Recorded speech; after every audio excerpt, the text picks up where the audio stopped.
How to tap into ancestral memory.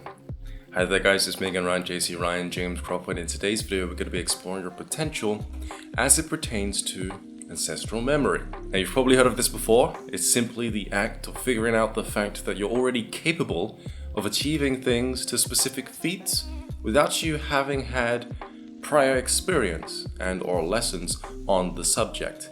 I'm talking of course about art, music, singing, mathematics, anything really that your ancestors could have possibly had a hand in, which then gave you the additional advantage in life. Now, I've been fascinated with this for quite a long time now, simply because of what it implies. It basically means that, well, you have a massive shortcut. You don't have to study for so long in order to do something perfectly. Matter of fact, you've probably seen savants out there, people who are just great at these particular things, such as artistry, at really young ages. It can make people think and probably resent them for being so good, after putting so much effort into their own craft. But essentially, the method is as follows, and it helps if you perceive ancestral memory in a very specific light, in order to further wrap your head around how you yourself can achieve this ability, or this profound state of awareness, bodily awareness. For example, the first thing you ought to do is you cannot look at ancestral memory as flashbacks or as visions, for you to kind of look back on as a reference point. Classic example. Let's say I'm sat here and I'm thinking, okay, I want to learn how to sing. Let's see if I can tap into my grandma. Right? That's too complicated, it's too direct, and it's unrealistic. And it's also not how it works. Alright? You're not going to be able to sit there and remember times where she was singing, and then all of a sudden that just comes through you.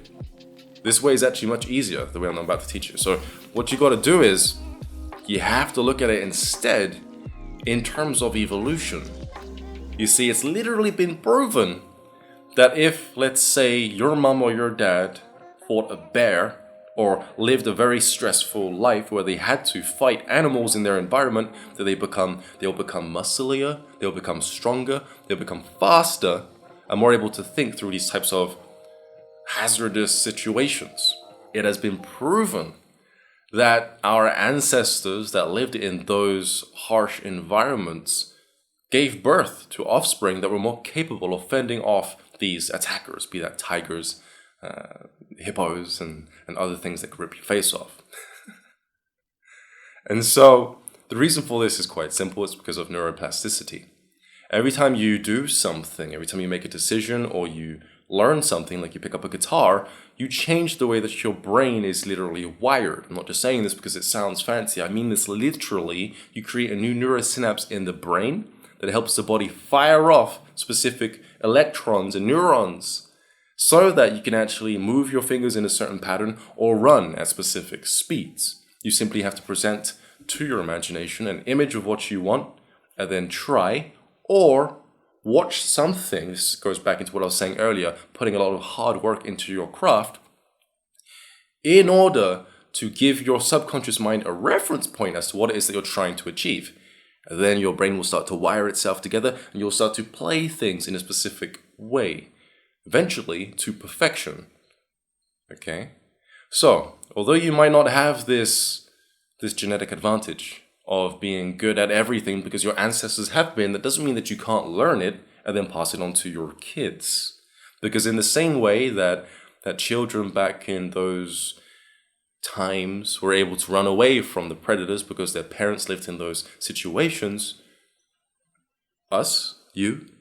we're able to do things simply because our parents learned how to cut hair, develop their taste buds to an extraordinary level when it comes to culinary processes such as making food or writing recipes. Our advantages are more that of leisure practices, not so much that of running away. And so I say that to say that, remember earlier I said it's not about trying to channel your ancestors. It's nothing to do with your imagination or trying to tap into their memory from a logical standpoint, which makes sense. That's where a lot of people would start, right? But If you look at it in terms of muscle memory, everything starts to make even more sense. You see, neuroplasticity allows you to move your muscles in a very particular way. If you've ever been into rock climbing, riding a bike, or simply working out, and you've taken a large break, all of a sudden you can do those things still simply because your body remembers. The neuroplasticity is there. Your brain is able to fire off energy into your neurons in order to allow you to move in the way that you used to move when you were riding that bike, working out, or rock climbing. Okay, the foundation is still there in your mind. It hasn't gone anywhere. It actually takes a very long time for that to break down so that all of that tissue can be used, that gray matter can be used to build new neural pathways to deal with whatever it is that you're learning currently in this moment of time.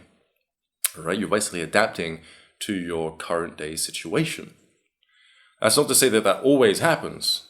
Your brain capacity is phenomenal. You can learn as much as possible and then some. They've proven this within monks. The gray matter just kept growing and growing and growing as they kept adding to their skill set, and they didn't seem to lose any of their memory of how to do specific things. They were flawless every time, as if they had just done it yesterday, although decades had passed. Okay? That's what you're passing on to your kids. And I say all that to say that if you want to remember an ability that your ancestors had honed before your time, then all you've got to do is, in the same way that you remember how to ride a bike or work out, is get started physically, because the memory isn't in your head, it's in your body. Okay? Try hairdressing and see what happens. Do a DNA test. Look at your ancestry. See which members of your family have been good at specific things. And then put yourself in front of those specific things to see how you fare when it comes to playing the saxophone or the piano, or even dancing. Heck, you might not be a very good street dancer, but maybe you're good at ballet because your great aunt was great at ballet. And it's really, our ancestors pass on our genetic information, not because they're intentionally trying to do it, unless they've become aware of this whole mechanism, then it's a different case. But they do it because biologically, it's a biological imperative to make sure that their offspring can survive within their environment. And so think of it more in a scientific way. It's okay, it doesn't demystify it in a way that makes it less appealing to the spiritual community or to yourself. It actually makes it much more easily attainable to be able to get into these states of being in a more physical, practical way as opposed to a meditative way where you're sitting there and you're trying to awaken something.